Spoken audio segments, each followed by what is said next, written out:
Buonasera, le principali notizie.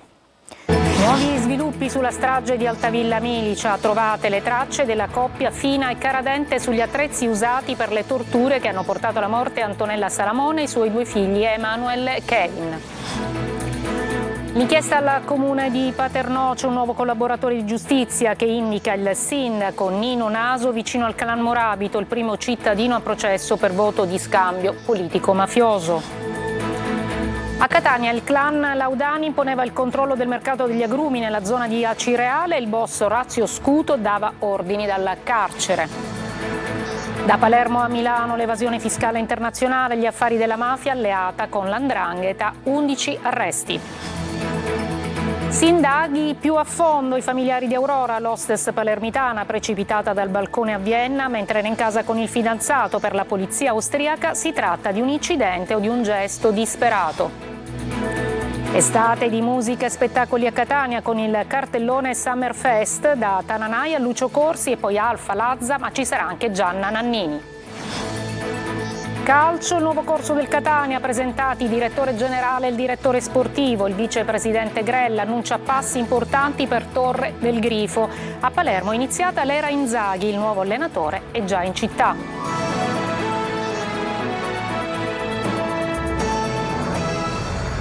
Eccoci, benvenuti, buonasera. E dunque la strage di Altavilla Milicia, trovate anche le tracce di Fina e Caradente, la coppia appunto che è accusata degli attrezzi proprio usati per le torture. La notizia è emersa nel corso dell'udienza odierna del processo. Sentiamo Marco Gullà. Massimo Caradente e Sabrina Fina, la cosiddetta coppia diabolica della strage di Altavilla Milicia, avrebbe partecipato alle torture nella Villetta degli Orrori nel febbraio del 2024. Sugli attrezzi utilizzati per le torture con cui vennero uccisi Antonella Salamone e i suoi due figli, Kevin ed Emanuel, durante un folle rito di liberazione dal demonio, sono state trovate anche le tracce della coppia imputata della strage, insieme al muratore Giovanni Barreca e alla figlia più grande. I due si trovavano nella casa, la notizia è emersa nel corso dell'udienza odierna del processo. Sul phon e sull'attizzatoio della cucina utilizzati dagli assassini sono state trovate anche tracce e impronte della Salamone e di Kevin. Un'udienza molto lunga, quella odierna, in cui sono stati presentati tutti i risultati delle analisi eseguite sulla villetta della Rissa e all'esterno, dove furono trovate parti del corpo carbonizzate della donna uccisa e poi data alle fiamme. Nel corso del processo è stato sentito anche il cognato di Barreca, Calogero Salamone, che avrebbe raccontato di un rapporto burrascoso tra i due coniugi.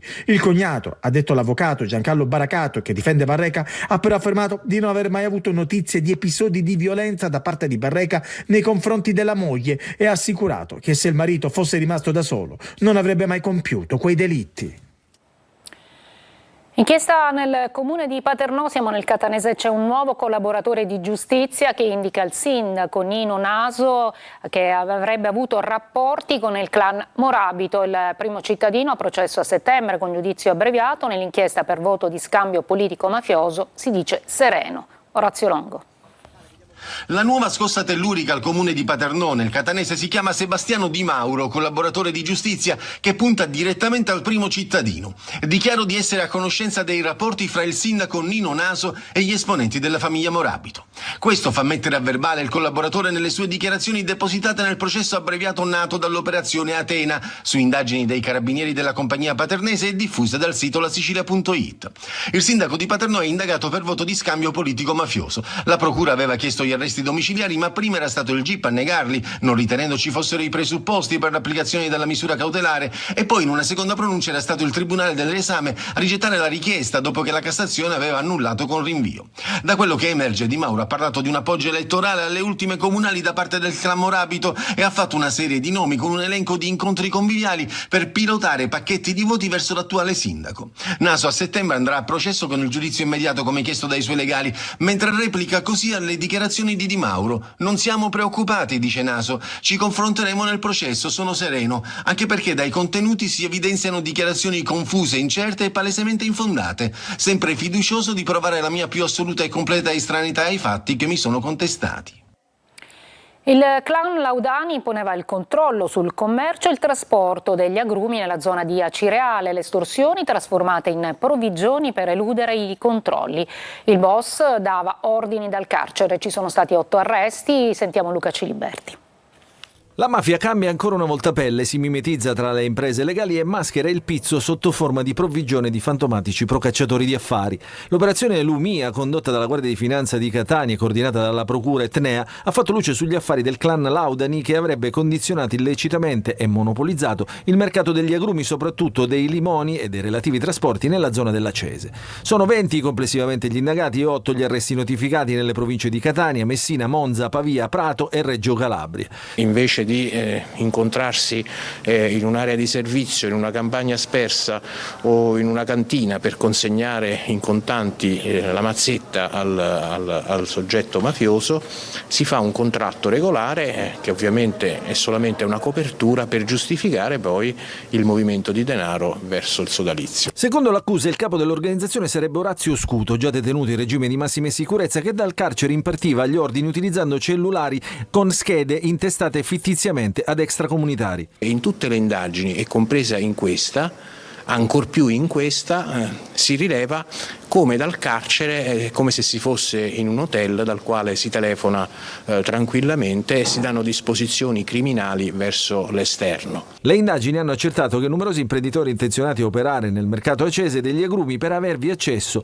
dovevano sottostare alle regole di Scuto. Le figure giuridiche del procacciamento d'affari servivano per schermare determinate attività che erano illecite. Questo ci fa capire come ci sia una raffinatezza e un grado di sensibilità anche di cercare di individuare una copertura documentale giuridica a quella che di fatto in realtà era un'estorsione. La forza di intimidazione del clan, secondo l'accusa, sarebbe stata peraltro assicurata dalla disponibilità di armi. Sono state sottoposte a sequestro, infine, 2 società, una di trasporto merci su strada e una società di scommesse, che era la cassa comune del clan. Da Palermo a Milano per organizzare una maxi evasione di IVA e altre imposte nell'interesse di Cosa Nostra, l'evasione fiscale a fine di riciclaggio e la nuova frontiera degli affari della mafia siciliana alleata con l''ndrangheta calabrese. Maglio Viola. Evasione fiscale internazionale nell'interesse della mafia e dell''ndrangheta. Investigatori del Servizio Centrale Operativo della Polizia di Stato, della Squadra Mobile di Palermo, del Nucleo PEF della Finanza di Varese hanno arrestato 11 persone nell'ambito di un'indagine coordinata dalla Procura Europea di Palermo e Milano. Gli indagati sono accusati a vario titolo di associazione per delinquere internazionale finalizzata al lavaggio dell'IVA intracomunitaria, al riciclaggio, all'autoriciclaggio. I reati sono tutti aggravati dal favoreggiamento alla camorra e alla mafia. L'inchiesta è la prosecuzione di un'attività di indagine che il 14 novembre scorso portò a 47 arresti, smantellando un'organizzazione internazionale che operava in Italia, Spagna, Svizzera, Singapore, negli Emirati Arabi Uniti. Allora fu disposto un sequestro per oltre 650 milioni di euro. In quella circostanza si è reso irreperibile il presunto capo dell'organizzazione, un belga, catturato poi 6 mesi dopo, lo scorso 26 maggio, all'aeroporto di Milano Malpensa, dopo essere arrivato con un volo dall'Albania. Una mano agli investigatori in questi mesi l'hanno data anche a diversi pentiti come Stefano Alchieri, che faceva parte di una delle associazioni e dunque era a conoscenza di tutti i codici per comprendere i documenti che erano stati sequestrati. Alchieri non è l'unico indagato ad aver scelto di collaborare con i magistrati della Procura Europea, tanto che le cosche di mafia e 'ndrangheta stavano già pensando di passare all'uso delle armi per mettere tutti a tacere. Le indagini, scrive il GIP che ha disposto gli arresti, cristallizzano una situazione tuttora in atto che prosegue da anni e che porta a enormi danni complessivi per l'erario, oltre ai riflessi dirompenti per la concorrenza e per l'incolumità pubblica stessa. A Palermo un'operazione antidroga ha portato all'arresto di 8 persone che gestivano il mercato dello spaccio di cocaina e hashish sul territorio, grazie ad una catena di montaggio che utilizzava in strada per le consegne pensate pusher travestiti da rider. Simona Mazzone. Non pizze o altro cibo da asporto, questo rider su 2 ruote con zaino in spalla e logo in evidenza è in procinto di consegnare marijuana e hashish ai clienti spalmati su tutta Palermo, fino a Mondello, ma soprattutto nei quartieri di Ballarò e della Vucciria.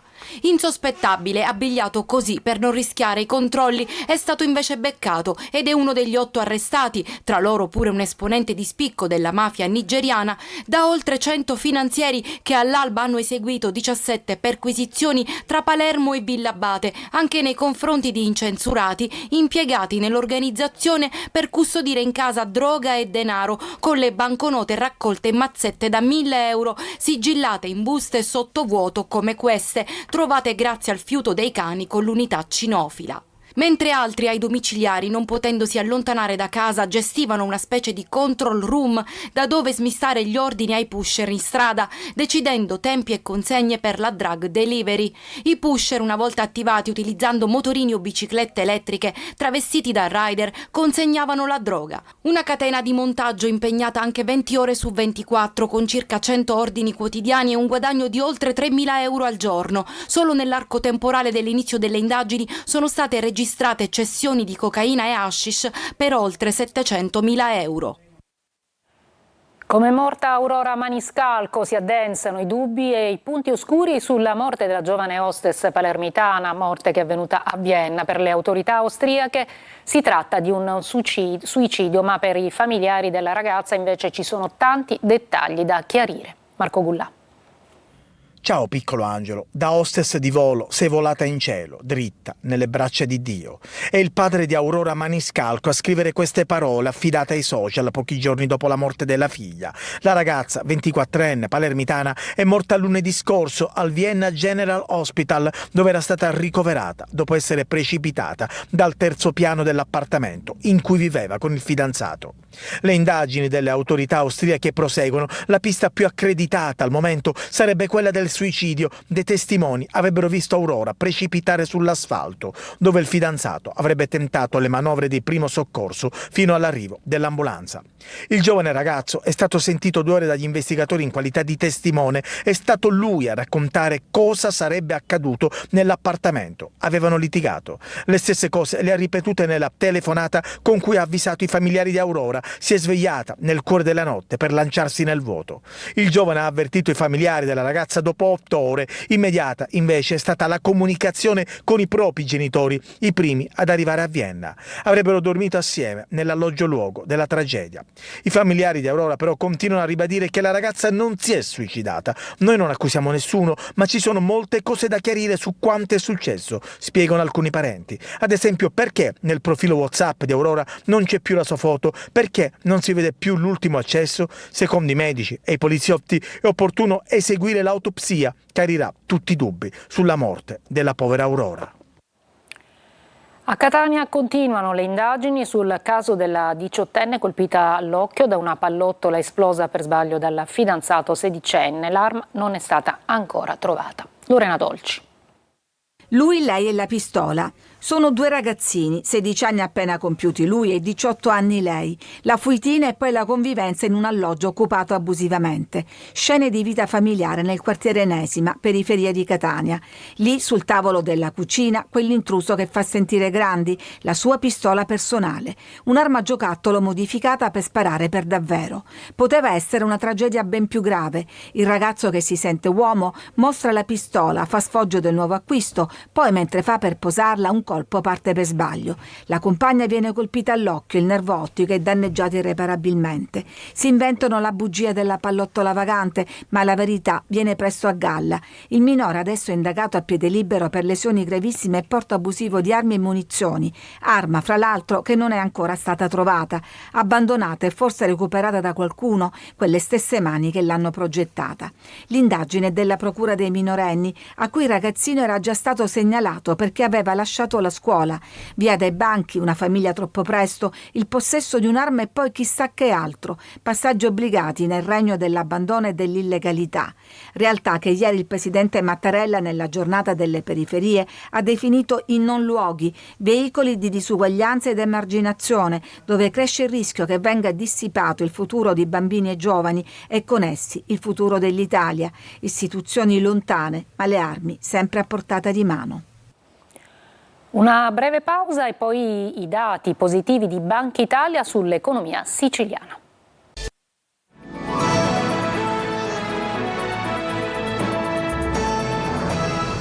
Notizie positive nel report annuale di Banca Italia che conferma la crescita dell'economia siciliana. Maglio Viola.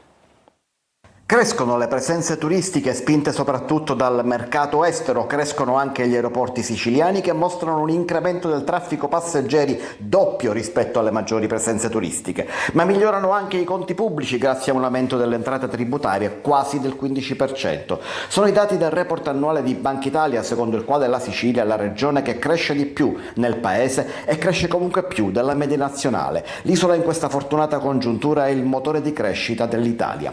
Dati che fanno comparire il sorriso sulle labbra del presidente della regione Renato Schifani. Siamo al primo posto per crescita del PIL con un più 1,3%, quasi il doppio rispetto alla media nazionale, sottolinea. Anche l'occupazione registra un netto incremento del 4,6%, 3 volte superiore a quello del resto d'Italia e ben oltre la media del Mezzogiorno, dice ancora. Ma non è il momento di festeggiare per il presidente della regione, che al contrario ammette che la Sicilia ha ancora importanti deficienze.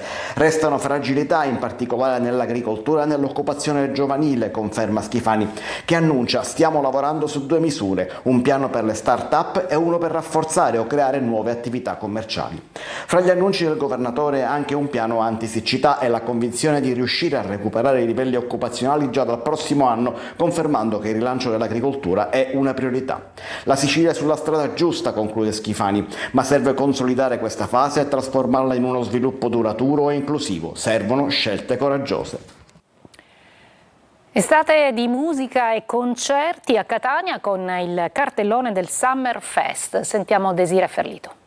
Dal Giardino Bellini al cinema sotto il castello, il Catania Summer Fest 2025, presentato oggi al Palazzo degli Elefanti, accende con arte, concerti e spettacoli anche gli angoli più periferici della città. Mai come quest'anno, lo sottolinea il sindaco trantino, è rivolto a tutti. Perché i cittadini si sentano coinvolti e non periferici, parlo di chi abita un po' più ai lati della nostra città, e perché molto spesso vengono dimenticati. Cioè noi vogliamo che loro possano assaporare questi momenti di brio non solo venendo a guardarli fra le bellezze del centro storico, ma anche potendo goderne e disporre dalla piazza vicino casa. L'appuntamento più atteso per l'estate siciliana, annoverato ormai tra le rassegne più importanti d'Italia, e quest'anno rivolto ai giovanissimi. Moltissimi gli artisti acclamati dalle generazioni Z, ma che piacciono anche agli adulti. Avremo un'offerta più rivolta ai ragazzi un po' più piccoli, alle nuove generazioni. Ci sarà il nostro Teatro Massimo Bellini che seguirà più di qualche concerto. Chi vorrà sognare a occhi aperti in una cornice stupenda, in tante cornici stupende, avrà modo di farlo. Tra i primi artisti in programma Claudio Cecchetto, prima data alla Villa Bellini, in programma il 5 luglio, e poi Alfa, Lazza, Sfera Ebbasta, Capo Plaza, Irama, Joliet, Lucio Corsi, Anna Pepe, Taranai, Rocco Hunt, Bruno Risas, solo per citarne alcuni, e poi un mostro sacro della musica italiana come Gianna Nannini, attesissima l'orchestra del maestro Morricone, From Ennio with Love, in programma alla Villa il 18 luglio. Turisti e siciliani affolleranno le piazze, sarà un'estate di sorrisi ma anche di arricchimento culturale, sotto un cielo di stelle, il mare, l'Etna.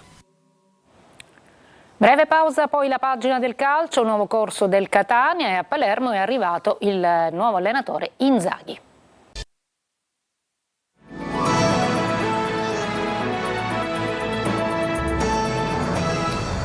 Il nuovo corso del Catania, presentati il direttore generale, il direttore sportivo e il responsabile della comunicazione. Il vicepresidente Grella annuncia passi importanti per Torre del Grifo.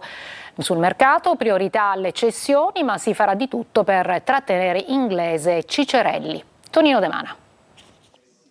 Ogni tassello al suo posto per vincere. Il mosaico del nuovo Catania si arricchisce con l'arrivo del nuovo direttore generale Zarbano, del DS Pastore e del responsabile dell'area comunicazione Sapienza. A presentarli in un'affollata conferenza stampa al Massimino il vicepresidente Grella, decisamente più rilassato, forse confortato da figure di alto profilo. Non dobbiamo più commettere errori, ha detto Grella, che ha subito puntato la sua attenzione su Torre del Grifo. Stiamo facendo tutto quello che dobbiamo fare con i tempi, con i modi, con i vari check e valutazioni e riflessioni che servono per tutelare l'interesse della società. Catania deve essere un punto di partenza. Zarbano si presenta così per poi abbandonarsi al tema dell'estate, il calciomercato. Ci saranno i giocatori che non rientrano a questa base che chiamiamo tra virgolette super, quindi e non funzionali al progetto. Il mercato non è entrato in uscita, il mercato è un continuo, cambiano e si evolve quotidianamente. Toccherà invece al DS Pastore pensare a sfoltire una rosa extra large e pensare alla campagna di rafforzamento.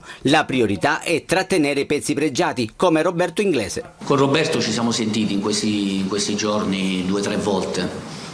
Lui ha manifestato il piacere di continuare a vestire la maglia del Catania, perché si è trovato benissimo con la società, benissimo con la città. E su Cicerelli? È un giocatore del Catania, il Catania lo vuole tenere. Sicuramente più avanti ci siederemo con Emanuele e troveremo una soluzione giusta per tutti e due. Suona la carica Sapienza con la sua strategia di comunicazione che equivale a sviluppare un piano editoriale. Tutti abbiamo il dovere di dare il 200% perché il nostro obiettivo è chiaro, è quello di provare come squadra fuori dal campo a fare di tutto per aiutare a vincere la squadra che andrà in campo. Capitolo abbonamenti, non ci saranno rincari. Novità infine dal punto di vista logistico, visto che il Catania effettuerà gli allenamenti infrasettimanali allo Stadio Massimino. Il nuovo allenatore del Palermo, Filippo Inzaghi, è sbarcato in città nel tardo pomeriggio di oggi. Ha incontrato davanti allo Stadio Barbera i tifosi rosanero. Un'iniziativa simbolica ma fortemente voluta anche per ricucire il rapporto tra la piazza e la squadra dopo mesi di tensione. Inzaghi domani alle 11 sarà invece presentato alla stampa. Io mi fermo qui, è tutto, grazie per l'ascolto e buona serata.